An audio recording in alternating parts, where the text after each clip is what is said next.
Hello மாணவ கண்மணிகளே, இன்னைக்கு நம்ம பார்க்க போகிற பாடம் கணக்கு அலகு 2 எண்கள். கணக்கு பாடத்தில் உங்களை சந்திக்கிறதுல ரொம்ப மகிழ்ச்சி அடைகிறேன். சதுர எண்கள் நினைவு கூறுதல். சதுர எண்கள் அப்படின்னா ஒரு எண்ணை அதே எண்ணால் பெருக்க கிடைப்பது.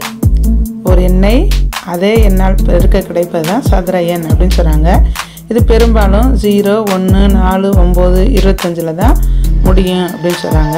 உங்களுக்கு புத்தகத்தில் பக்கம் 5 பார்த்தா தெரியும். அந்த 4 அப்படின்னா 4 வட்டம் போட்டு அதை 2 ஸ்கொயர்டு, அதாவது 2 அடுக்கு அப்படின்னு சொல்கிற மாதிரி இருக்குது. அதாவது 2 × 2 அப்படின்னு அர்த்தம். ஒரு எண்ணை அதே எண்ணால் பெருக்குவது. ஒரு எண்ணை அதே எண்ணால் பெருக்க கிடைப்பது தான் அந்த சதுர எண் அப்படின்னு சொல்கிறாங்க. ஒரு எண்ணை மீண்டும் அதே எண்ணுடன் பெருக்கும்போது சதுர எண் உருவாகிறது. இப்போ 5 அப்படின்னா 5 × 5 25. 3 ஸ்கொயர்டு அப்படின்னா 3 × 3 = 9. 25 அப்படின்னா அதை எப்படி கொண்டு வராங்கன்னா 5 × 5 தான் 25.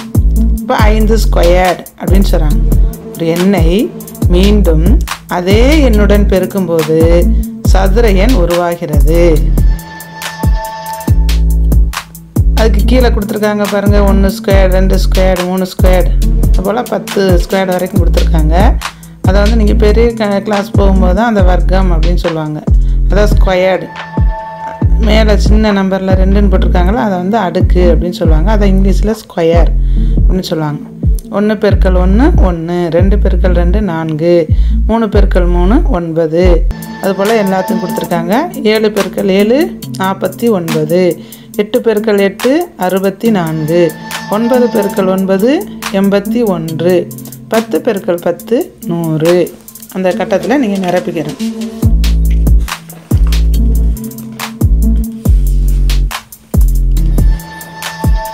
அடுத்து அந்த வட்டம் போடுறதெல்லாம் அதே நேராக போட்டுக்கிறணும். சதுர எண்களை வட்டமிடுக வண்ணமிடவும் போட்டுக்கல. அதில் பார்த்தீங்கன்னா 1, 4, 9, 16, 25, 36, 49, 64, 81, 100 வரும். ஹலோ குட்டீஸ், நம்ம வீடியோவுக்கு நீங்கள் புதுசாக இருந்தீங்கன்னா நம்ம வீடியோவை சப்ஸ்கிரைப் பண்ணிடுங்க. அப்படியே பக்கத்தில் இருக்க பெல் ஐக்கானை கிளிக் பண்ணிடுங்க. அப்போ தான் நான் போடுற வீடியோஸ் எல்லாம் உங்களுக்கு சேரும். நீங்கள் அதை பார்த்து பயனடையலாம். நான் இனிமேல் அடுத்தடுத்து எல்லா படங்களுக்கும் எல்லா படத்துக்குள்ள வீடியோஸும் போட்டுருவேன். சரியா? அதை பார்த்து நீங்கள் பயனடையணும். கமெண்ட் பண்ணுங்கள், லைக் பண்ணுங்கள், ஷேர் பண்ணுங்கள். அடுத்து பக்கம் 7 பயிற்சி 2.1 பாருங்கள். 2 சதுர எண். 2 சதுர எண். இப்போ 2 சதுர எண் அப்படின்னா 2 அடுக்கு அப்படின்னு அர்த்தம். இப்போ 2 × 2 = 4. 5 சதுர எண். 5 × 5 = 25. அடுத்து பாருங்கள், 9 சதுரங்கள் கொடுத்துருக்காங்க. இந்த சதுரங்கள் ஒரு சதுர எண்ணை குறிக்கின்றன. அந்த சதுர எண் யாது? அந்த சதுர எண் 3 வரும். ஏன்னா 9 இருக்குல்ல, 9 எந்த நம்பரை எதால் பெருக்குன்னா 9 வரும் அப்படின்னா 3 × 3 தான் 9. அப்போ அந்த சதுர எண் 3. அதனுடைய விரிவு 3 × 3 9 அப்படின்னு சொல்கிறாங்க.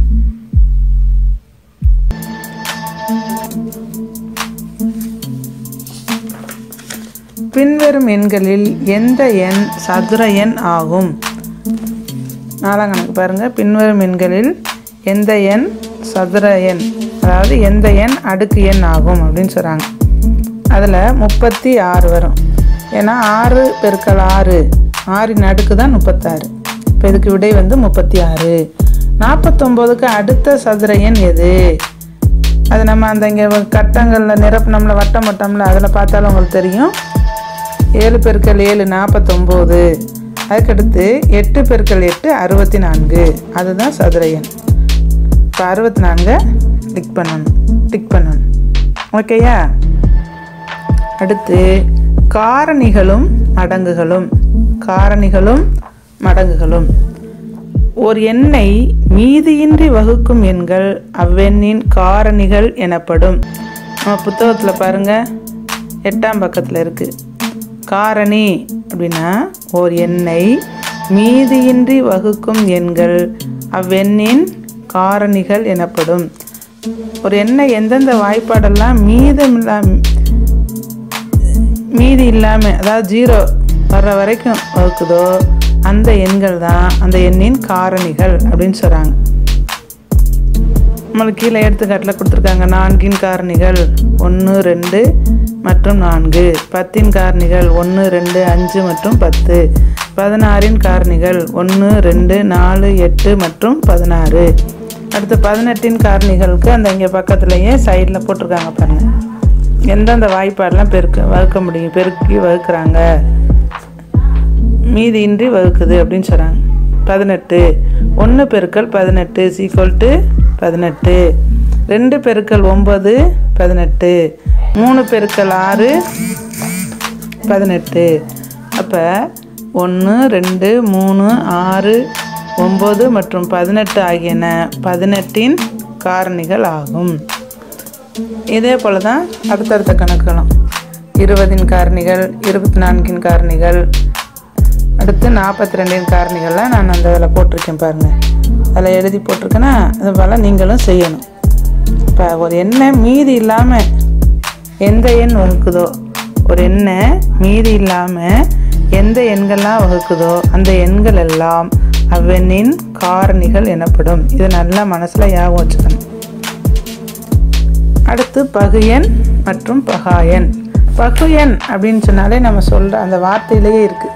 பகு அப்படின்னா வகுக்கக்கூடிய எண்களை தான் பகு எண்கள் அப்படின்னு சொல்கிறாங்க. அதாவது 2ற்கும் மேற்பட்ட காரணிகள் கொண்ட இயல் எண்கள் பகு எண்கள் எனப்படும்.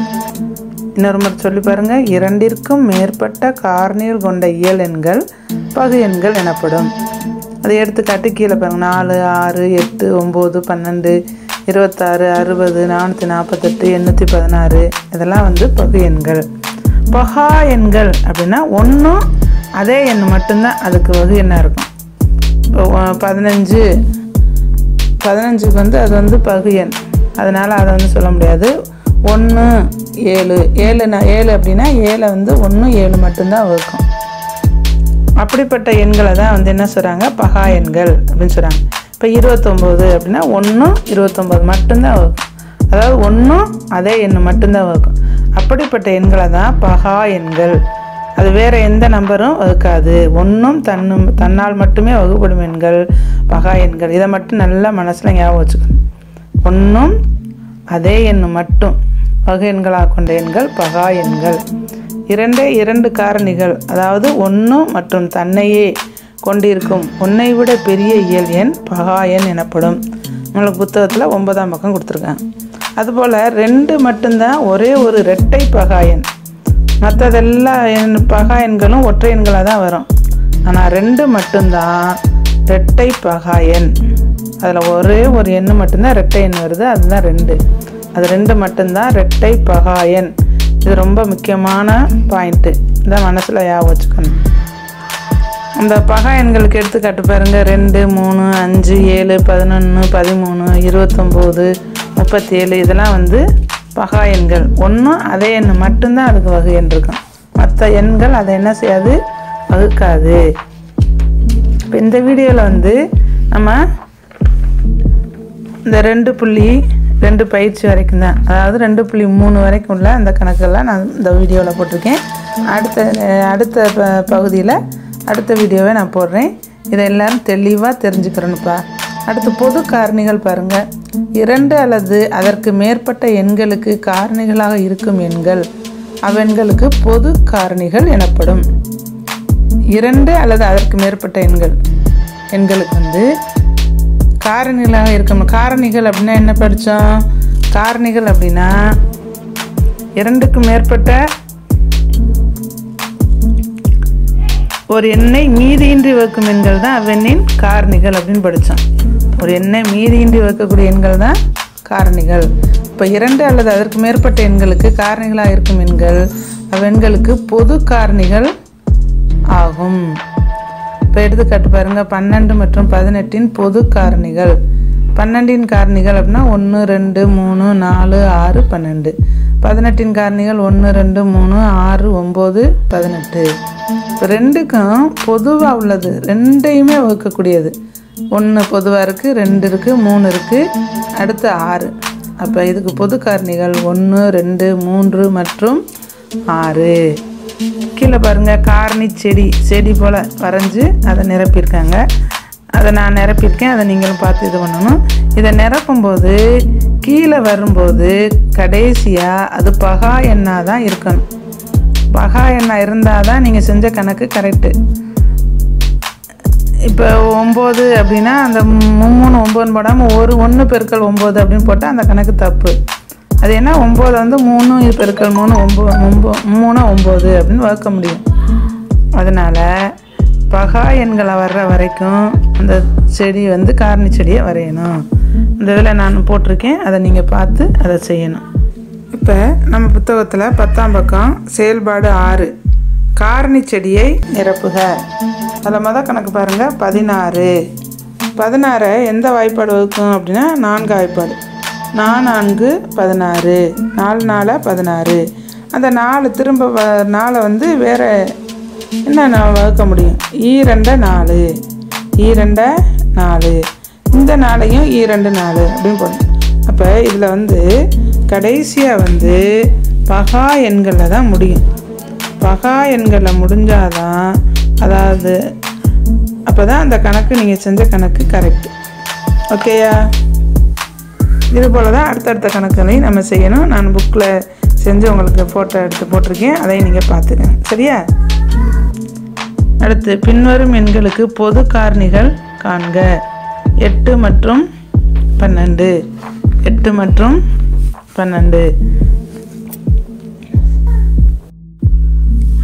இப்போ 8 மற்றும் 12 8இன் காரணிகள் அப்படின்னு சொன்னால் 8ஐ எந்தெந்த வாய்ப்பாடெல்லாம் மீதியிலே வகுக்கும் அப்படின்னு பார்க்கணும். 1 8. அடுத்து 2 வாய்ப்பாடில் 4 2 8, அதாவது ஈர்னாங்க 8.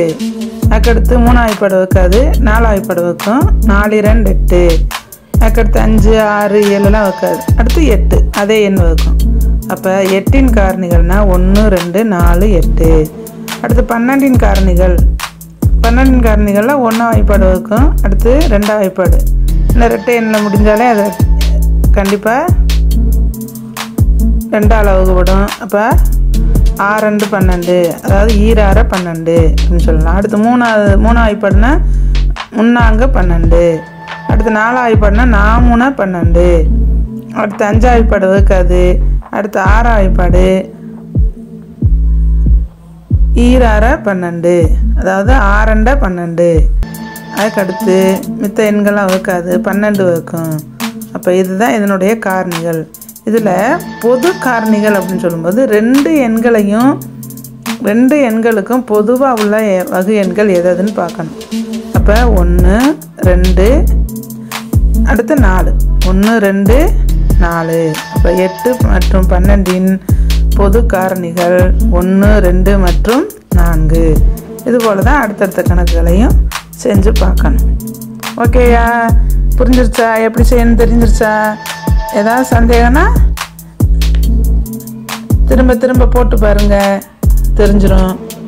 நல்லா புரிஞ்சு கணக்கு செய்யணும். இந்த கணக்கு செய்கிறதுக்கு நல்ல வாய்ப்பாடு தெரியணும். வாய்ப்பாடு தெரிஞ்சாதான் நல்லா செய்ய முடியும். நீங்கள் பெரிய பெரிய கிளாஸ் போகும்போது 2ஆல் வகுக்கணும்னா அதுக்குள்ள மெத்தட் என்ன, ஒரு எண் 2ஆல் வகுக்கணும்னா 0 அல்லது 2இன் மடங்குகளில் முடிஞ்சிருந்தால் இந்த எண் 2ஆல் வகுக்கப்படும். அதுபோல் 5ஆல் வகுக்கணும் அப்படின்னா 0 அல்லது 5இன் மடங்குகளில் 5இல் முடிஞ்சிருந்தால் அந்த எண் 5ஆல் வகுப்படும். ஒரு எண்ணின் கடைசி எண் 0ல் முடிஞ்சிருந்தால் அது 10ஆல் வகுப்படும். இதுபோல் சின்ன சின்ன மெத்தட்ஸ்லாம் இருக்கும். அதை வந்து நீங்கள் அடுத்தடுத்து பெரிய கிளாஸ் போகும்போது நீங்கள் அதை தெரிஞ்சுக்கிறீங்க. இப்போதைக்கு இது வரைக்கும் தெரிஞ்சால் போதும். இதை நல்லா புரிஞ்சு செய்யுங்க. அடுத்த பகுதியை அடுத்த வீடியோஸில் போடுறேன். நம்ம வீடியோஸ் மறக்காமல் சப்ஸ்கிரைப் பண்ணணும், ஷேர் பண்ணணும், லைக் பண்ணணும். ஓகே குட்டீஸ், அடுத்த வீடியோவில் சந்திக்கலாம். பாய். இந்த மாதிரி பல வீடியோஸோட உங்களை சந்திக்க வரேன், அதாவது பாடங்களோட உங்களை சந்திக்க வரேன். மறக்காம யூடியூப் சம்பிரதாயமான 3 விஷயத்தை பண்ணிருங்க. லைக் பண்ணுங்க, ஷேர் பண்ணுங்க, கமெண்ட் பண்ணிருங்க. அண்ட் தென் முக்கியமா சப்ஸ்கிரைப் பண்ணிருங்க. பக்கத்துல இருக்க பெல் ஐகானே லைட்டா தட்டிருங்க. அப்பதான் நான் அப்லோட் பண்ற வீடியோஸ்லாம் உங்களுக்கு உடனே கண்டு நீங்க உடனே படிக்கிறதுக்கு இன்ட்ரெஸ்டா இருப்பீங்க.